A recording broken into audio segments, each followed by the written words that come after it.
Uh, yeah, welcome everyone to another question answer session.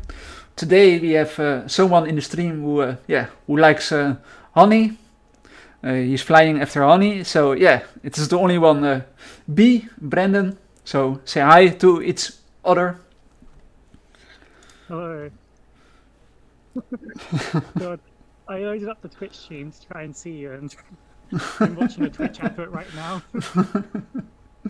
Well, at least I do not have any honey, so yeah, you can't stalk me. No, it's a My joke. name's B. I work for TryHackMe. I have a lot of open source projects. That's it, really. Well, welcome to the stream, and yeah, let's go to the questions. I have 10 questions, so yeah, let's start with them. The first question, yeah, if you remember, when was your first hack ever? Whoa. My my first hack was other than basic scripting, basically, my parents had really bad internet like many years ago. We were using dial-up in 2015, so I brought a Raspberry Pi when they just came out. I wanted to do something funny, so every time they turned on the oven, made a really loud noise because it was a gas oven. It would detect the noise increase and it would turn off the Wi-Fi. And when they invited the tech support round to try and fix it, and they were like, hey, every time we turn on the Wi-Fi, every time we turn on the oven, the Wi-Fi turns off. I died laughing. Just the poor tech support guy was like, "You what?" But he did it. He turned on the oven, and the Wi-Fi went off, and he was there like, "What's happening right now?" I don't know. Help! Help! Help! Oh, It was slightly immoral, but I was only like 15 or something at the time. if you call him, does he still remember you, or does he think, "Oh no, not him! Please, please leave! No, please leave! Go away!" Yeah, I still have the Raspberry Pi for it, actually. Perhaps you can Good. poke him again to see if he remembers you. Well, thank you for answering that question. For the second question, yeah, did you go to college or did you learn everything that you know by watching videos, reading books, or yeah? I went to university for 3 years, and my degree is right there. But I didn't really learn anything there. It was very boring. My security module, it was last updated in 2001. So it was 19 years out of date when I did it. And security changed a little bit in the last 19 years. So, Yeah, definitely. even though I did go to university, I didn't really learn anything there. Even like right now, everything I have to learn for the jobs I'm applying to is just completely different from what I learned in university. Well, I wish I did something different in university. and uh, I don't know if you can answer this question, but do you see any improvements in the universities with the lessons they gave back then, 50 years ago, 15 years, I mean, and with what they do now? Or, yeah, is it still the same? Like, yeah, nothing relevant or. It was just my module wasn't updated in 15 years. They were teaching it in 2020, so no, they were teaching really outdated material in 2020. It's horrible.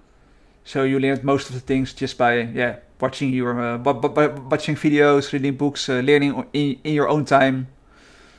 Yeah, I mean it was a lot better than university for sure. Well, at least you have your degree. So, well, thank you for Yeah. asking that question. Did you also accidentally or purposely hacked something when you was on college, or Uh, if you can talk about it? my my cybersecurity society is very well known amongst the system admins. We found this hack once that basically they ran SQL queries in the URL, and Yeah. that's just how you did everything. You would like to load up what modules you're doing in your grades. It'd run an SQL query in your URL. So if you just wrote a different query, you would run it. So you could get like SQL queries directly on their main database. and we could like delete all the records, change people's grades, get their home addresses, like change their names, kick them out of university, like, and it was all in the URL. And we told the university about it, and they were like, "What do you want us to do about it?" Really? That's Yeah, that's how you passed. You just change your own grades. Ah, now we know it. So that's how you passed, guys. But yeah, it was a very. It wasn't even an impressive bug. It was just in the URL. Like, you could just read it in your browser and see it's an SQL query. It was actually ridiculous. and then they just say, "Yeah, we know, but what can we do about it?" Yeah. It's a really interesting story. They were like, so you could fail everyone in university and kick them out, but that's not a big deal as long as we get money. Yeah. And do they still, or did they already patched it, or if you know, or is it still there? If you, They should have patched it. I think maybe they did patch it, but knowing them, it's probably just a little hack they did. I doubt it's actually fixed on their end. so for those guys who are in the same college as you can read as there on the wall as this certification, you can still try it and let us know if it still works. Perhaps we can. No, it's a joke. Please don't do it. Please don't. Yeah, listen, might take down the university. Let's go to the next question. Yeah, since when did you knew that the infosec field is your field that you want to go in this job field? Pardon, what field did I want to go into? Yeah, at which age did you knew? Okay, now I want to focus on the info security field. That's what I want to do.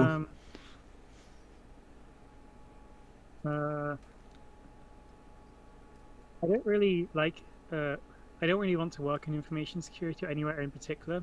I just like it a lot. It's just like a hobby to me, really. Even though I do work in cybersecurity, but my true love would be computer science, which I fell in love with when I was a child. I went to a phone store, and the phone salesman knew everything there was to know about phones. And I was like, I want to be like this guy when I grow up. But now that I'm older, I know that knowing stuff about phones isn't actually impressive. That's just Google knowledge stuff. So, I just got into computers that way. Cybersecurity is just computer science, and I enjoy that. Just hang out with it. Well, I think you have chosen the great field, and I think everyone who is doing TryHackMe appreciate your hard work for them and the community. So please keep going. For my next question, I saw on your Twitter that you are indeed a member of TryHackMe, a staff member. Can you tell us more about what is a staff member and what are you doing as daily task? And how did you become a staff member? So, the TryHackMe is a cybersecurity training company. If everyone that didn't know, we teach cybersecurity online. My job is the one that I get paid for. I just answer emails all day, but I'm also a subreddit lead, and I do like AMA events and stuff. We're having an AMA right now with CyberSecMeg while we talk. And then I also make rooms, make suggestions to improve the community. I do a lot of things in TryHackMe. But my main job is support role. I answer emails all day, basically, and get paid for it. I got involved with it because 2 years ago, when TryHackMe was starting out, they emailed a bunch of universities and asked them to compete in the CTF event. So I did compete, and then I got heavily involved after that. I became number 2 on the leaderboard for a while last year, 2 years ago now. Then I became a moderator on Discord, and I became a lead moderator for the subreddit. And then TryHackMe was like, why don't you, we're looking for someone to work for us. Do you just want to take this job as a support role? I was like, sure. Why not? I get paid a couple hours work a day. It's nice. And you also mentioned that you are making rooms. Yes. Can you tell us more about how do you approach making a room? Like you are just laying on the chair or sitting on the chair, in the evening, and you think, hey, this is a great idea. Let me make this room. Or how does it work? Yeah, that's basically it. All of my rooms are made in about like a day or two. and they're all walkthroughs too, most of them.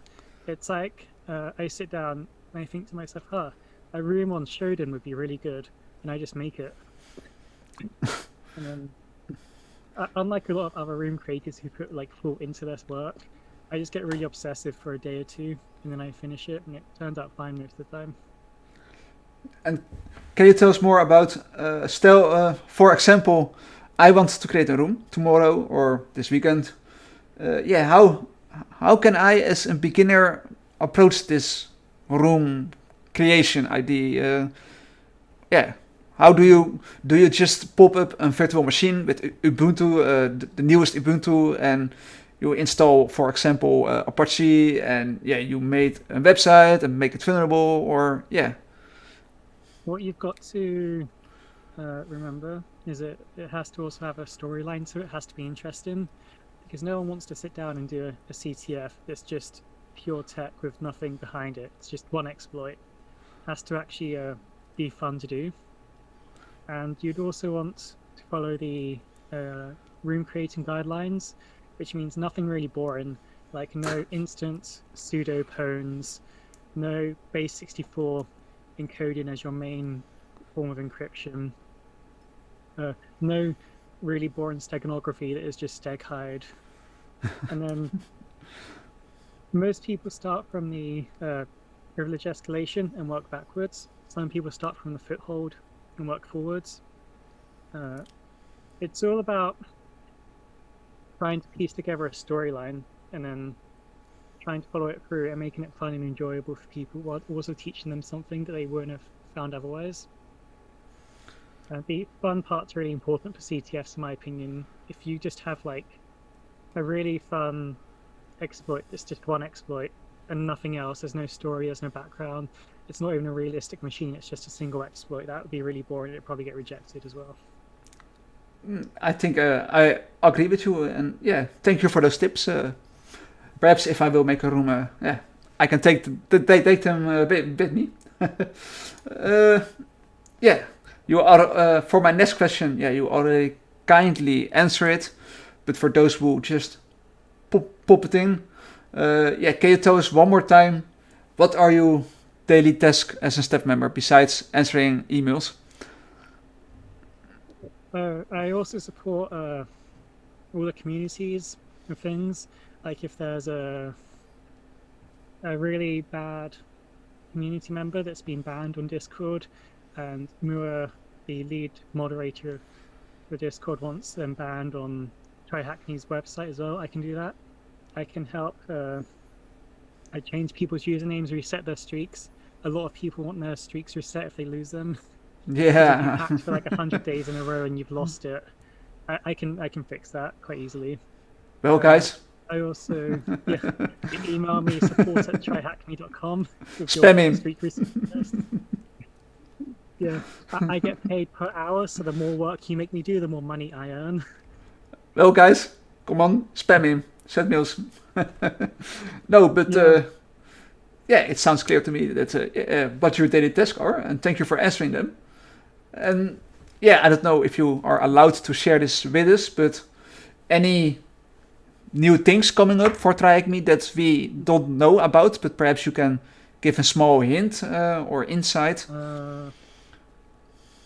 if that's allowed. There's some things that are in the public domain, but no one really knows about. We have 2 new networks coming out, Reef and HoloLive. HoloLive is a subscriber-only network, so you pay your premium TryHackMe subscription to get that. Reef is a free network coming out quite soon. I heard it's really good. It teaches a lot about pivoting. And we have the HackerOne event tomorrow. Later in the year, we should have Hackback 3, which is our university CTF. I've heard nothing about Hackback, and I'm sure no one else has heard anything about it. But we've had it every single year for the last 3 years, so we should have it this year as well. And then that's pretty much all I know. The CEOs of the company don't really tell me anything. They think, oh no, that bee is going to fly anywhere. He will tell every secret about us, please. No, but thank you for asking this question. And yeah, I knew about the 2 labs that were coming. It was saying that one of the labs was supposed to be online the end of January, I believe. What happened to that one? I think it's testing still. We don't want to release anything that's bad, so we test it heavily. Yeah, of course. That lab's down to the people that made Throwback, the other network, Acrylic and Spooky.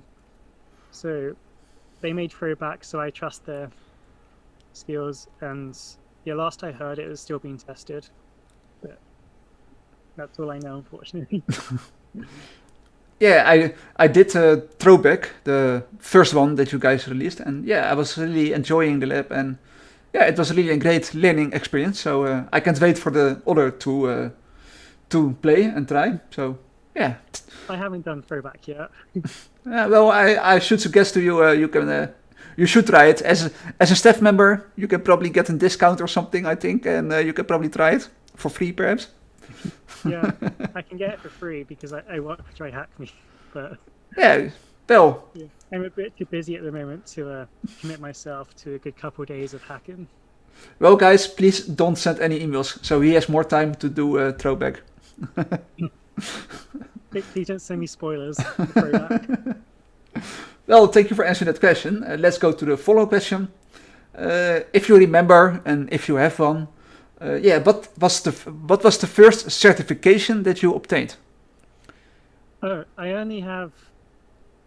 Oh, so I have Microsoft Technology Associates, which is like a high school level certification. Doesn't really count. Then I have Amazon AWS Certified Cloud Practitioner, which is not a security certification. I don't actually have any security certs. I just have projects on GitHub, and companies really like that. So. Yeah, companies love GitHub, but the 2 certifications that you mentioned, they are also quite nice. It's nice as a security specialist to know how Amazon works and how Microsoft works. So yeah, they are still important certifications. And can you tell us more about what did you learn with the Amazon certification, for example? Because I am interested in Amazon and learning more about it. AWS CCP is just a really basic certification. It took me about 5 or 6 days to get enough knowledge to pass it. It just teaches you what the cloud is, how you can use Amazon, how AWS works, kind of things. I want to go for AWS Developer Practitioner, which is the next exam up. So CCP takes about 10 hours according to Cloud Academy, an online trainer. Developer takes about 40 hours to train for. And you just learn how AWS works, really. There's a security AWS certification, which is very high up. And I want to do that eventually. But I need to develop a lot of knowledge about AWS before I do that. And do you also planning to do OCP, for example, or any other more offensive certification? Maybe. I ask all these companies, like, so you have an education budget. I could get OSCP. And they're like, oh, we don't actually care about certifications. This is for like DEF CON and stuff. A lot of the companies I've applied to, they don't actually care about certifications or university degrees either. They're really weird. No, but it is like the certification, the material that you get is really nice, and you learn a lot from them. So, like for your own educational purpose, do you want to go for it, or do you say, nah, no, it's not my interest or not my type of? Maybe. It depends on what's my schedule for the rest of the year, really. I think you should, if you can do it from Track Me, I think, yeah, you should try it. It's really a nice course. It was one of the best courses that I did. It's my opinion, of course. I don't know what you will. Perhaps you will think it's boring as hell. Please stop me. But yeah, let's go to the following question. Thank you for answering that question. Fish free in the chat. Yeah, I haven't answered. yeah, we will go to the questions from the viewers at the end. So keep your questions till the end, and we will go to your questions. Yeah, can you tell how was your journey about the Amazon certification, for example? How did you approach it? Like, did you study for 8 hours a day or 2 hours or yeah? I just sat down for a good couple of days, maybe like 16 hours a day, and I just studied. And then after a couple of days, I could pass it very easily. I like to go all in on some things, so. Well, thank you for answering that question. Oh, so go ahead. I was still reading. I don't really have a methodology for certs at the moment. I just sit down and study for them and then pass them. I think that's the best approach. Yeah, let's go. A lot of people develop paths and like different ways to study for things, but by trying to develop these methods, you spend far more time like developing them than you would do studying. If you just went and studied, you'd be able to get past in a lot like shorter time. Yeah, I think you're right. I talked with many people in the info security field, and many of them, yeah, they have a kind of approach. And yeah, I think you should do what works best for you, of course. If that works for you, then yeah, go ahead. If it doesn't work for you, as you say, and you prefer just go dive into it, then yeah, go dive into it. And yeah, you need to do what's best for you. It reminds me of this talk I saw by Stephen King. Someone in the crowd asked Stephen King, you're one of the best writers in the world. You've written multi-million-dollar novels, you've made into movies. Everyone knows your work. I was just wondering, what pencil do you write with? And it's such an absurd question because, like, the pencil doesn't matter. What matters is that Stephen King sits down and does the writing. And there's these people out there that are like, I can't get OSPP until I get a good desk or until I can get a good chair. I need a keyboard to a mechanical one, or I need a really nice webcam. It's like, no, just shut up and study. Like, you're procrastinating by trying to decide. Yeah, I think which way is the best. Yeah, I think, yeah, I am not like that person, but yeah, I can. Yeah, some people really can only learn if they have some kind of setting or something, and they really need that specific setting. And if they don't have the specific setting, then their brains are somehow crashing, or I don't know, a buffer overflow or so. Like, whoa, guys, please, oh, stop. But yeah, it's a nice topic to do some research about why that specific brain or that part of the brain wants that specific setting, or it can take information. But yeah, that's a question for the people who are doing research about brains. That's not me. It's not me either. Let's go to the following question. Do you also have other hobbies besides computer work? And if you do have any hobbies, how do you manage your time between working, learning, and the other hobbies? I have two hobbies. I'm a beekeeper, RL. I ran my university's beekeeping society, and I also competed nationally in karate for about 3 years until coronavirus came around. Yeah. How do I manage my time?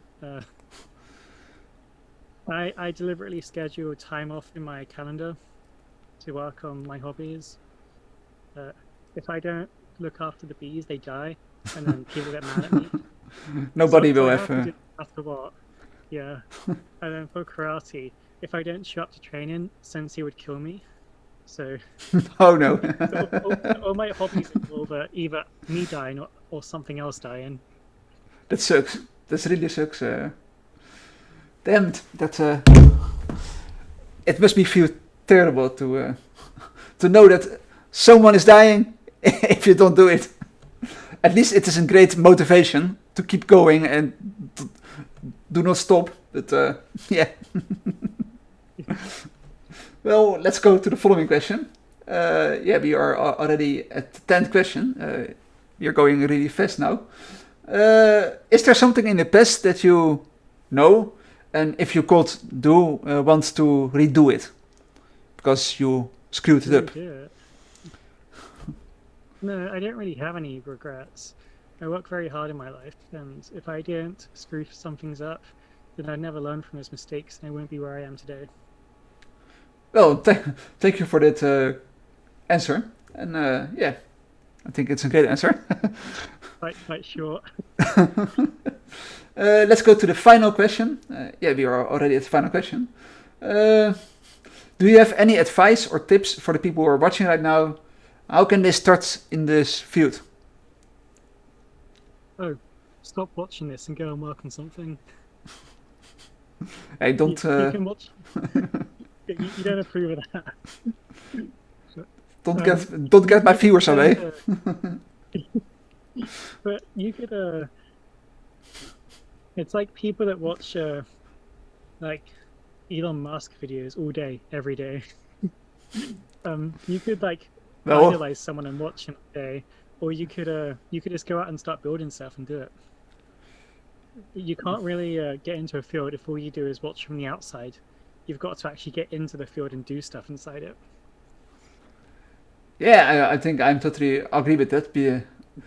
And yeah, of course, it's also nice to watch people like you and me, or Ipsec, because I don't know if I would know the things I know without Ipsec. Ipsec is really a great guy in the infosecurity field. His hack the box videos do really help me, and even if it's watching and I don't do anything, just watching, I still learn a ton from him. And yeah, I think. But the best way to learn from stuff like that, in my opinion, would be to try and do the box yourself first. Yeah. And then when you can't do it, watch the video. And then Ipsec goes, "Oh, it's really easy actually. Only took me about 30 seconds to work this out." Yeah, if you watch Ipsec, sometimes I think, holy shit, please slow down.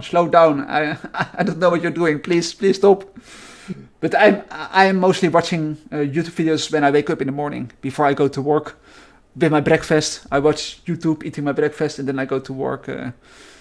It's nice, and yeah, sometimes if you have dinner, lunch, or breakfast, yeah, you don't do anything if you eat. So yeah, perhaps you can watch some YouTube in the meantime, or watch the sunshine coming up. That's also possible, of course. But yeah, thank you for the tips. Thank you for the answer.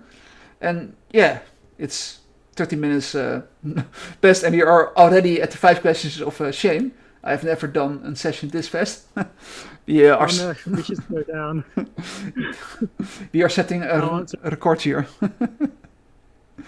Well, perhaps the people who are watching have 1,000 questions, so let's hope they have really a lot of questions. But before... I can see the questions already. Yeah, we have some questions, so keep them coming, guys. Think about more questions.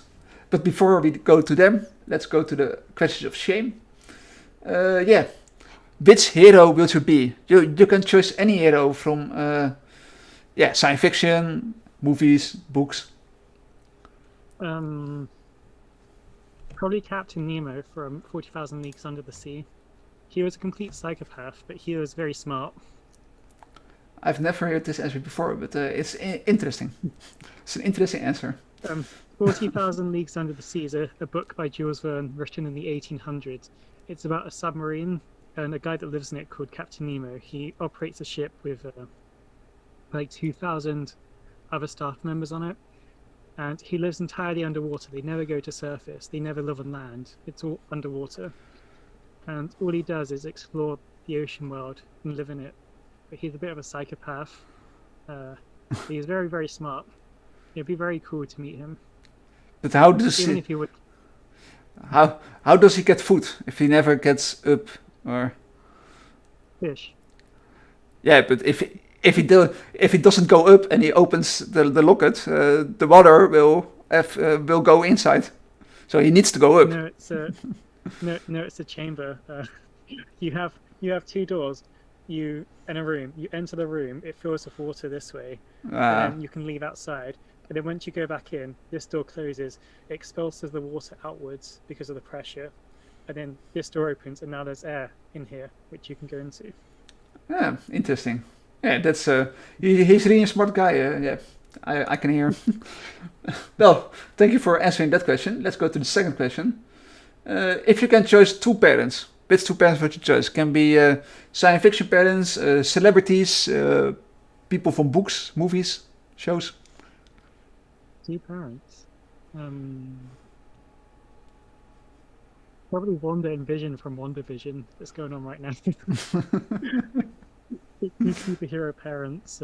One of them's a cyborg robot with the Vision Stone inside his head. The other one's Wanda. He's very powerful. Well, you can choose. Oh my god, I forgot his name.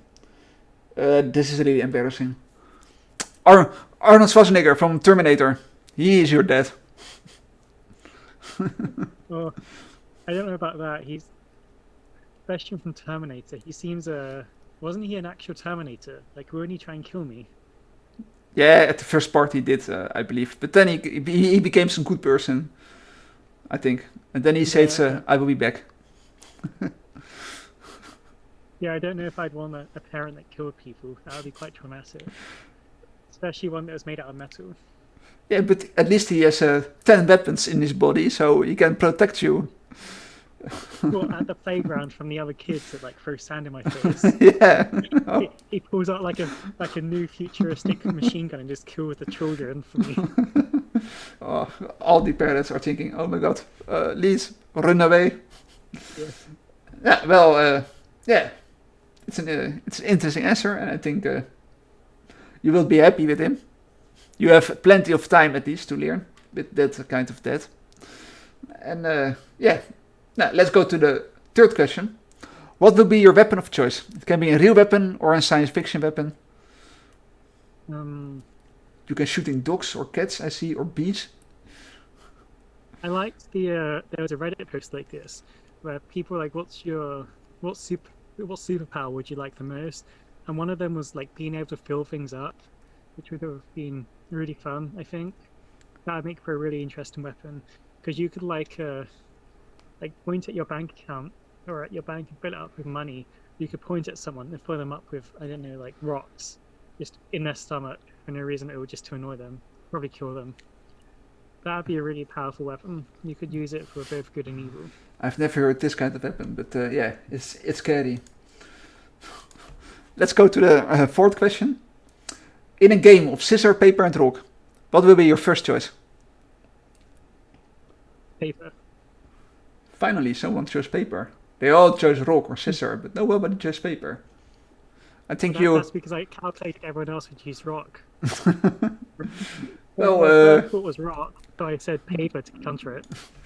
It seems you passed the fourth question with paper as the first one. Now, the last question. What will be your ultimate hacker name? You are the first person on Earth that can register a hacker name. What will it be? It would be B, of course. He's an awesome name. Well, I think that's the only right answer. And yeah, or you can choose dog or cat. I see in the chat, but let's stick with B. Yeah, those were my questions. So yeah, let's see if people have some questions. Yeah, we have one question from CodeFizz about where he can start with his learning journey if he wants to specialize in other topics. So yeah, can you answer that question? Sure. I linked in the chat a blog post I wrote on the Try Hack Me blog with the answer to that exact question. It's a guided path to go from knowing nothing to knowing a lot about CTFs. But Java and Python are very useful for your science degree. It's very nice. You're going to need Python a lot. Burp is written in Java, I believe. So that would be useful to know too. Well, thank you for answering that question. I hope it answered his question. Let's go to the following one. Let me check. Can you explain what is that newly discovered malware in Apple M1? No, I've never heard of it. Yeah, it's also for me the first time that I heard it, but perhaps someone in like an hour ago. yeah, Yeah, I really don't know about which malware he's talking, but perhaps someone in the room who does know, perhaps he can answer that question for you. Because yeah, we both don't know about this malware in Apple M1. Sorry. uh, yeah, let's go to the following question. Is it possible to start making? Hey, oh, yeah. Is More it questions? is it possible to start making money in bug bounty within your first year of learning? Yes. Yeah. A year is a lot of work. That's 365 days with 24-hour days. You'd definitely be able to make some money. You could probably find like a really small bounty for like, I don't know, £5 or a chocolate bar. You could definitely start making money. I don't know when you'll be able to leave your current job and do bug bounties full time. That's not my field. I don't do bug bounties. But you can definitely start whenever you want. Well, thank you for that answer. And I also see that someone in the chat answered the question about the malware. There is an article being shared. Thank you, 30PL, for sharing this article. Perhaps, I hope it answered this question. And we have a really long answer from Codeface. I can read the answer, but perhaps you can read it for your own if you see it, or do I need to read it? It's really a long question. I'll read it. Since you wanted more questions, got a job offer to become a software IT architect consultant company. Someone interested in IT sec, specialized in making software. Yeah, he's going to join offer. He has an offer. Like advisors in government, military projects, administrative management style. No code for my part's advice. Other protocols, according to NIST cybersecurity frameworks, etc. My concern is that maybe it will not be as technical as I think it would. I would like to work. So my question to you guys is: do you think this is a good opportunity to start with an IT security? The guys I'd be working with are senior architect and software engineering with speciality in secure systems. It sounds cool on there. You should do it. I think. I also think it is a personal opinion. It's what you want. I don't know what you want, but if you are looking for that kind of job, then go for it, I think. But I don't know what your answer is. It seems good. If it's advising government, you could potentially get security clearance from that from your American government, and that would be very helpful in getting a future cybersecurity job that requires security clearance. Security clearance is a lot harder to get than something like OSCP, especially in America, from what I've heard. So once you get that, it would be really good for you to be a lot easier for you to get certain jobs. And also you'd be working with senior architecture and software engineering with a speciality making secure systems. That's a very specific niche that not everyone has. I don't know anyone personally that specializes in software development. You'd be far from the actual technology implementation. That would be true, but also, if you wanted to be a developer, then you should look elsewhere, or you could always take the job and then carry on finding the job. Your background is a full stack junior developer. Oh, that's do you want to continue with being a full stack developer then? Yeah, it depends what you want. If you want to go into the security more, well, you can always start with 1 month to work there and see how it goes. And after 1 month, you always start with a trial month in Europe. So my friend,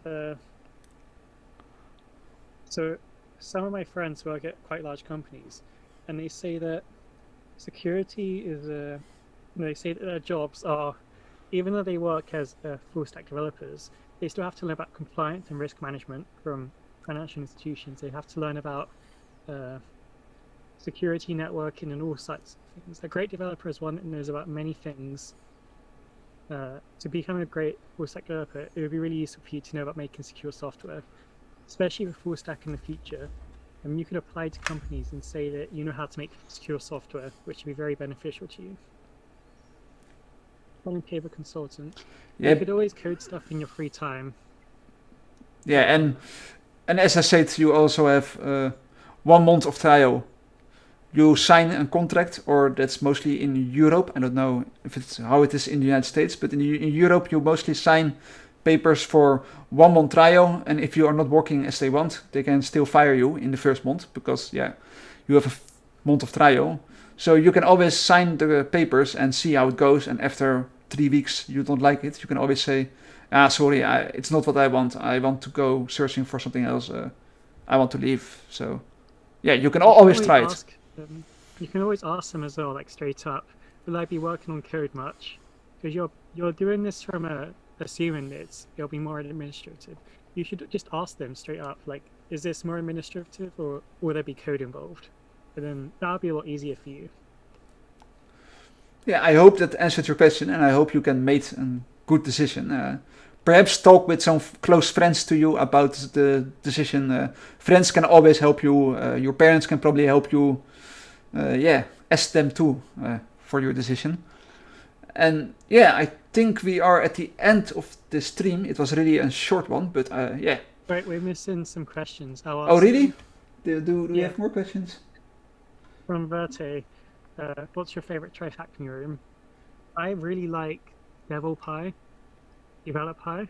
Oh yeah, I see it's a really old room from B-Sides Guatemala.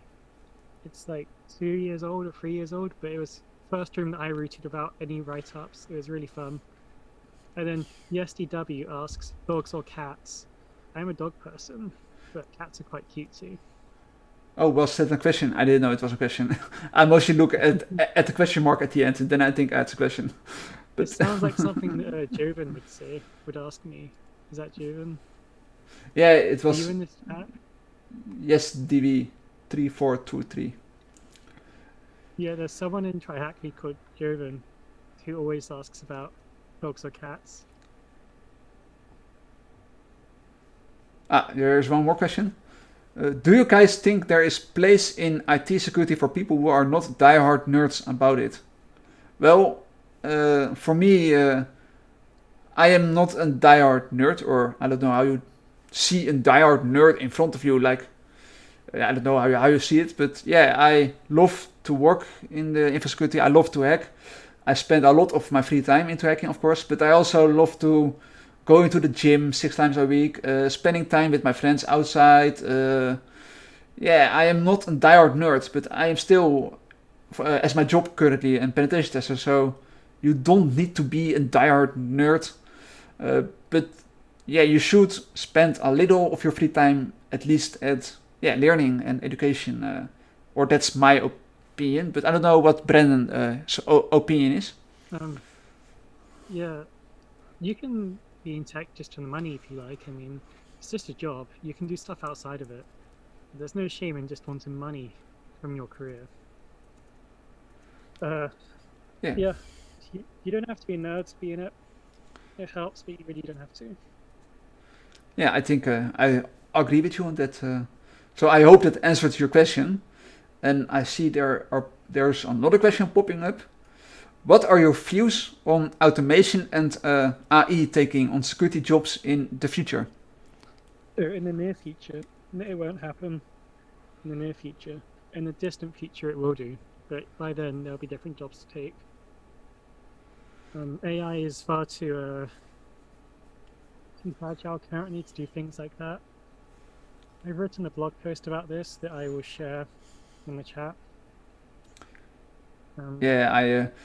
I have read a book once. It was really an interesting book, and they were talking about this, that AI will not take over the world, of course, in the future, but that it will have high impacts on society, as people with a lot of money can buy it, but people with low money cannot buy it, and because you haven't changed in civilization, because people with money will think they are superior because they have AI in their house, everything in their house is AI, and you have people who does not have money and they live on the streets or in really poor houses, and then there will be a civilization war with the rich people and the poor people. But I cannot explain everything. It's in the book, really describe it well, and of course more than just poor and rich, of course. It's more than that. But it's based on that kind of things. So yeah, I hope that will not happen, of course, in the future. But yeah, I see news articles monthly about armies around the world who are experiencing with drones who are shooting at targets without pilots in it, so they can remotely control the drones and kill people. So yeah, I think it will eventually be happen, of course, but yeah, I hope it will not take over the world, of course. No Terminators or Skynet. But yeah, do you have anything to say? About AI, it's really boring. All it is maths. I did AI for 3 years at uni. It's a lot more boring than people understand. Yeah. It's not going to take over anytime soon, so you don't need to worry about it so much. It can help you in your job. Yeah, of course. We definitely need AI in hospitals, for example. Well, for hospitals, it can really be helpful to have AIs that can do things to help people. But yeah, let's go to the following question. I see there are more questions popping up.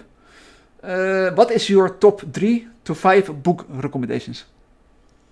My top 3 books would be How to Win Friends and Influence People, which is a book by Dale Carnegie in the 1900s. It's a book on how to win friends and influence people. That's the title of the book. You need to know it if you talk to people. And then the second book would be Learning How to Learn by Barbara Oakley. It's a book on learning how to learn better. It teaches you skills and methodologies to learn and problem solve. It's a very important book. These 2 books can be applied everywhere. The third book could probably be something like a Computer Network and a Top-Down Approach. It's a very concept-heavy book on networking. It teaches you everything you need to know about networking from very top down to the very bottom using Python. It's a very nice book. I read all of it a couple years ago. Still love it. Well, thank you for answering that question. Let's go to the following question. What is your favorite burrito? It's really a weird question, but okay. Your favorite burrito? I quite like bean burritos. I just buy some red kidney beans, cook them, and then a little bit tomatoes, peppers, onions, and that's it. Don't forget a little bit of honey, your specialty. Yeah, a lot of honey too, instead of cheese. There's one final question, then I think we can. We are at the end. Codefist is asking you again about your top 3 books, but now only IT security focused. I thought they were answering their own question with influence people, but I could give 3 IT security books. A Computer Network and a Top-Down Approach, which I've said before, really good. I quite like the Code Book by Simon Singh. It's about cryptography, the basics of it, the history, the types of attacks that have been done. And then probably Cracking the Coding Interview, which is about coding interviews, but a lot of it's about tech interviews in general. It's a really good book if you're getting into IT or any sort of IT job, really. If you want to get a good job in IT and you don't have cracking the coding interview, it's going to be quite hard for you. That book goes for everything you need to know. Well, thank you for answering that question. And I think there are no more questions. So, yeah. What was the cryptography book? Oh, just The Code Book by Simon Singh. It's not an up-to-date book. It's like in the 90s it was released. It doesn't even feature much modern-day crypto, but it's a really nice, concise history of cryptography. I'll link it here. You also have Code by Charles Petzold, which comes up. This book teaches you to go from absolutely nothing about computers to actually building a computer. It's very long, very technical, but by the end of it, you'll know every step of how to build a computer yourself if you ever start over from scratch with nothing to hand. Sounds really cool. Yeah, it's a really good book. Well, yeah. Oh, he's again asking for the name. I linked it. Oh, he has shared the URL in the chat. It's there, right there in the chat. It's I can share it too again if you want, but it's right. Yeah, it's right there. Oh, I forgot. Yeah, it's not. Yeah, there. You can probably do some ascent about URLs. No, but yeah, thank you again for answering those questions. I hope everyone is satisfied with their answer, or if not, they can ask a burrito from you with a lot of honey. Perhaps they are then happy. Yeah, I would. I want to thank you for this amazing session. I hope you enjoyed it too. I hope you liked the questions. And I don't know what time it is there, but yeah, I wish you a great morning, afternoon, or evening. And whatever you are going to do, yeah, enjoy and have a nice weekend, of course. Take care and be healthy, of course. Thank you. And for all the people who are watching, yeah, thank you for watching and hope you too enjoyed it all. And for you, everyone, also, yeah, have a great morning, evening, or afternoon, and have a nice weekend, everyone. And yeah, I see you all the next time. So have a nice evening.